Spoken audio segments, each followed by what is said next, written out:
La crue continue sa montée dans cette partie du Haut-Sénégal. Au carrefour de Bakel, les ressortissants de Yafera et Koungani s'organisent pour venir en aide aux rescapés en les apportant nourriture et autres denrées de première nécessité.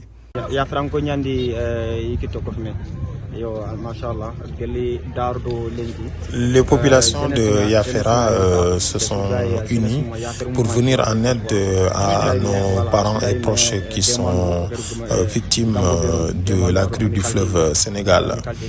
Ils ont tout fait pour réunir une somme d'argent importante afin qu'on puisse acheter des denrées alimentaires pour aider nos proches.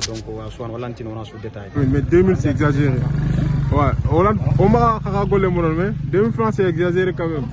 Pour accéder à Koungani, il est impératif de prendre une pirogue à partir de Bema, à 6 km du village. Cette vaste étendue d'eau n'a jamais été ainsi. Ce sont des champs de mil qui sont engloutis par la crue. Nous ne sommes pas au milieu du fleuve, encore non plus au milieu de la Falémé. L'eau que vous voyez autour de moi, il s'agit d'une mare qui a été remplie par le débordement du fleuve Sénégal. On s'achemine vers le village de Koungani, dans la commune de Balou, le département de Bakel. Les populations qui s'y trouvent sont coupées du monde et ils sont dépourvus de tout, je dis bien de tout. Nourriture, eau, électricité, réseau téléphonique, entre autres. Raison pour laquelle leurs proches aussi ont pris la même pirogue que nous pour s'acheminer vers eux et leur venir en aide. Dès que nous avons appris la nouvelle de la montée du fleuve Sénégal qui a complètement inondé nos maisons, nous n'avons pas perdu de temps puisque nous avons nos parents, nos arrière-grands-parents aussi qui demeurent dans nos villages. Nous sommes nés ici aussi, nous y avons passé une très bonne partie de nos humanités. C'est tout à fait normal qu'on leur vienne en aide. Un peu plus loin, ce cultivateur habitant de Koungani s'était rendu ce matin dans son champ de maïs à bord de cette pirogue. Il n'a pu récolter que quelques maïs.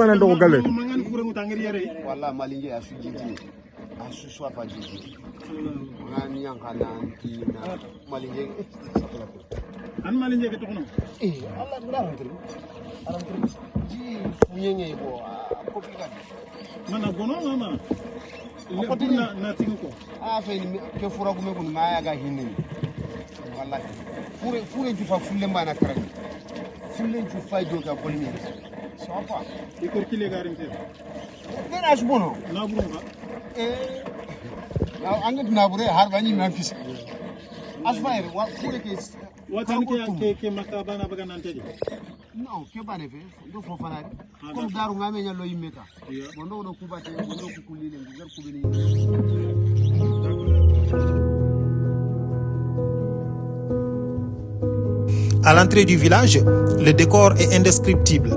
Le terrain de football des jeunes du village ne se reconnaissent plus que par les bouts de poteaux du gardien de but, qu'on aperçoit. L'école élémentaire de Koungani aussi est sous les eaux, méconnaissable.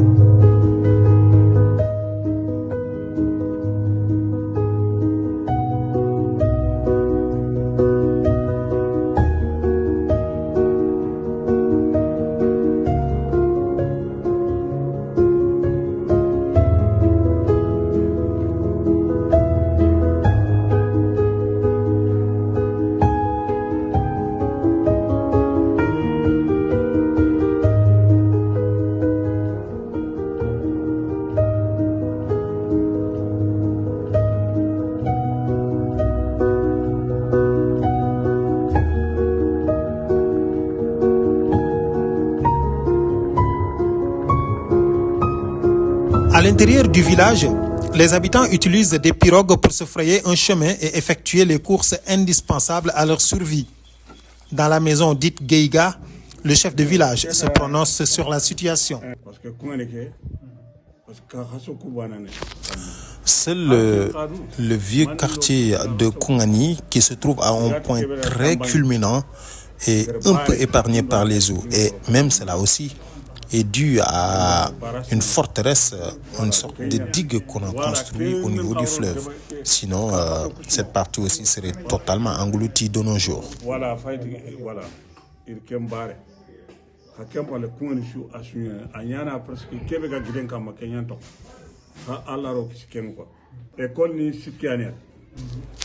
Le village compte 3 écoles, 2 écoles élémentaires et un collège. Les 2 écoles sont complètement dans l'eau. Vous pouvez le voir. L'autre école franco-arabe privée appartient au village et nous avons donc pu mettre une bonne partie des rescapés dans cette école franco-arabe qui appartient au village.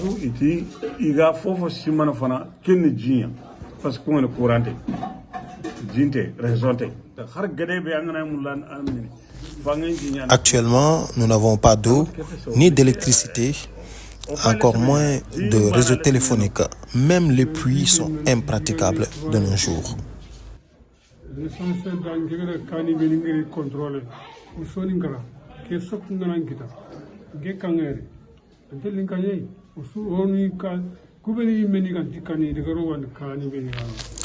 Nous n'avons pas le choix. La solidarité est un 6e sens chez nous les Soninké. Nous ne pouvons pas observer nos voisins, nos parents, nos proches crever dans l'eau sans pour autant les porter assistance. On est obligé d'héberger une bonne partie de ceux qui sont victimes de la furie. Un peu plus loin, dans un autre quartier de Kongani, certains évacuent leurs veaux pour les épargner du déluge. D'autres ont trouvé refuge aux étages, espérant que la pluie ne les coince entre le marteau et l'enclume.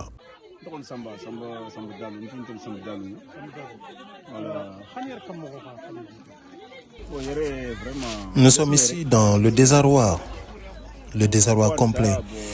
Et donc nous ne savons pas que faire. Et nous avons peur que la pluie nous trouve dans cette situation. C'est vraiment déplorable. À 6 km de Kongani, impossible d'atteindre le village voisin Goulmi. Obligé de rebrousser chemin. Nous sommes obligés de changer d'itinéraire. Malgré tout, impossible d'atteindre Seleri Bolongemunte. À Yafera, une bonne partie de la population a quitté le village. La Croix-Rouge a installé des tentes pour les rescapés dans cette partie du faubourg.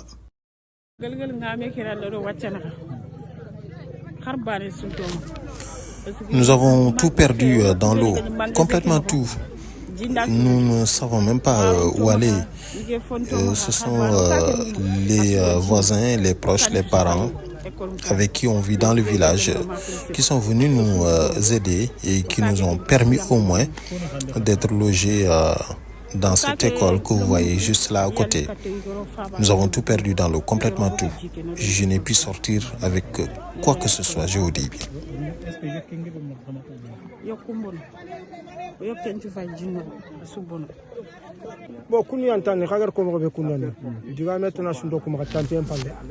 Nous avons toujours vécu dans la souffrance ici, mais cette crue est venue s'ajouter à notre souffrance.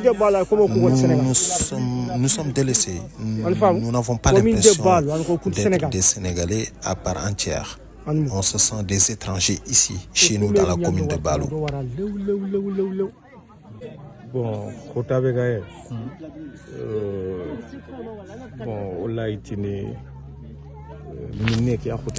à l'heure actuelle, nous avons besoin d'eau potable. L'eau est vraiment indispensable à la survie de l'homme. Nous avons vraiment besoin d'eau potable car vous êtes censé savoir que le forage ne fonctionne plus car le forage fonctionne avec l'électricité et actuellement on n'en a pas du tout. Le ministre était venu hier, mais il a apporté quelques gadgets qui servent de puisard, entre autres. Ce ne sont pas des articles dont on... La drogue qui sert de liaison entre le village et la terre ferme est le seul moyen de communication. La fatigue, le désarroi et le désespoir se lisent sur le village. La fatigue, le désarroi et le désespoir se lisent sur le visage des impactés de Yafera.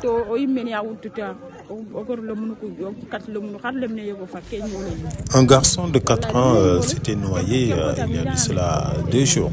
Heureusement qu'il a été sauvé, sinon ça allait être la catastrophe. Retour sur la terre ferme, nous parvenons à recevoir et à émettre des appels téléphoniques, ainsi que l'accès à Internet.